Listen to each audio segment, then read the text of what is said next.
Yo, what's good, boys? What's up, troop?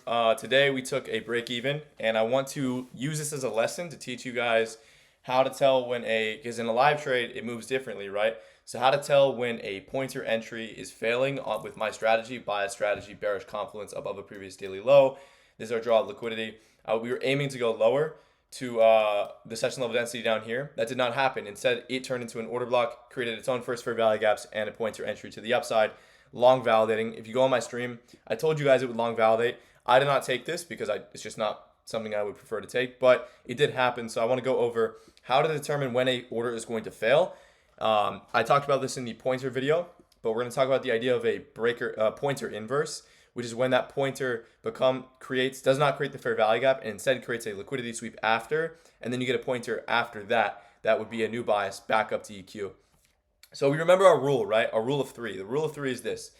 We have two 3-minute pointers, okay, on both sides. So first of all, this is our bearish confluence. We have first for value gaps in here on the 1 and I believe the 3, our 1 minute time frame, 2 minute time frame, or just the 3 minute, 1 and 3 minute.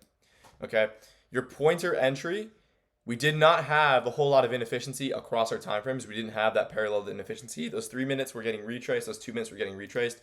Bad sign. We had a 3-minute pointer right here. This is our 3-minute pointer entry off of the kind of retraced out fair value gaps. Not the best look, right? Not the prettiest. On the 5, it looked fine. The 3-minute pointer, in this case, did not create a fair value gap. Instead, we continued to break structure in a sweep-like way. Sellside sweep caused a break of structure pointing to the upside. Buy-side sweep caused an inefficient break of structure to the downside. And then we're still reacting to these first fair value gaps off this order block. We come down here, sell-side sweep, 3-minute pointer break of structure. That 3-minute pointer break of structure came with its own first fair value gap on the 1 and on the 2-minute time frame. You'll see it right there. 1, 2, and 3-minute time frame.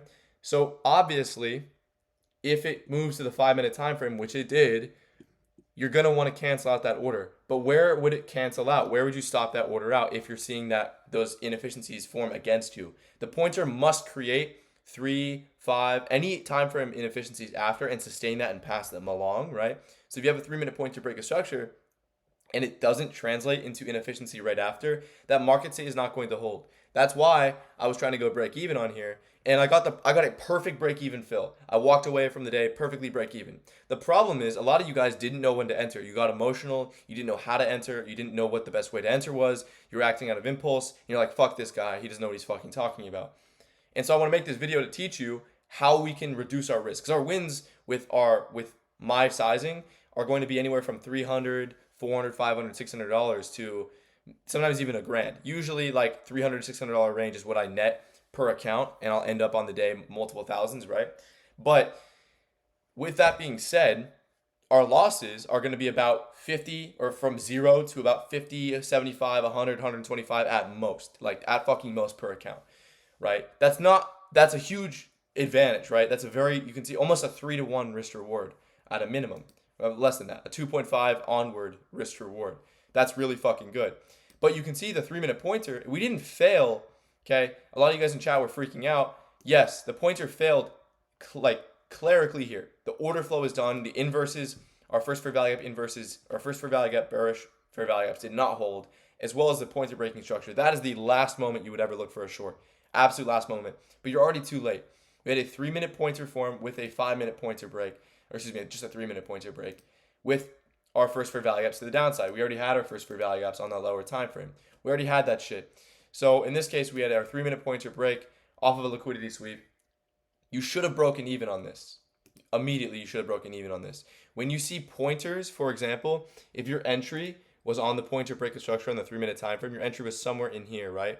And you can see we had a pointer form against us. That goes against our rule. You could have broken even on this trade like me, or you could have been a little pussy bitch and held that all the way longer, trying to gamble your way to a win. That's not how it works. If this 3-minute pointer then created inefficiency afterwards, that's even fucking worse. And you can see it did. Do you see those 2 fair value gaps in there? Not a good fucking thing, right? On the 1, 2, and 3-minute time frame, not good at all, right? And so you should have broken even, because why take the risk? If the pointer does not create those fair value gaps, then we can find a new entry to the downside, right? 100%. But in this case, it did not. We weren't able to do that. In this case, the actual implied move was a bullish order block underneath our previous daily low, Pointer 3-minute break of structure, 1, 2, 3, first for value get validation to the upside to EQ, targeting our PDE or EQ range. Okay. I didn't take this. I didn't take the long. I told you guys it would long validate. I did not want to take the long just because it's high res high. Not something I wanted to do, but it is still an implied move. Regardless of whether I took it or not, it is still an implied move that I teach. This is a part of my strategy. Maybe if I hadn't taken a break even before this, then I would have taken it, right? There's a chance. But because I broke even, I couldn't find my fill. I was exiting my entry when we would have been looking for long validation anyway, so there was no tangible way I could have gotten anything on that, right? So here's the rule. Pointer entry. If it doesn't create the inefficiency, you get out. If it creates another pointer against you, you get out. If that pointer creates an inefficiency, you're already too fucking late.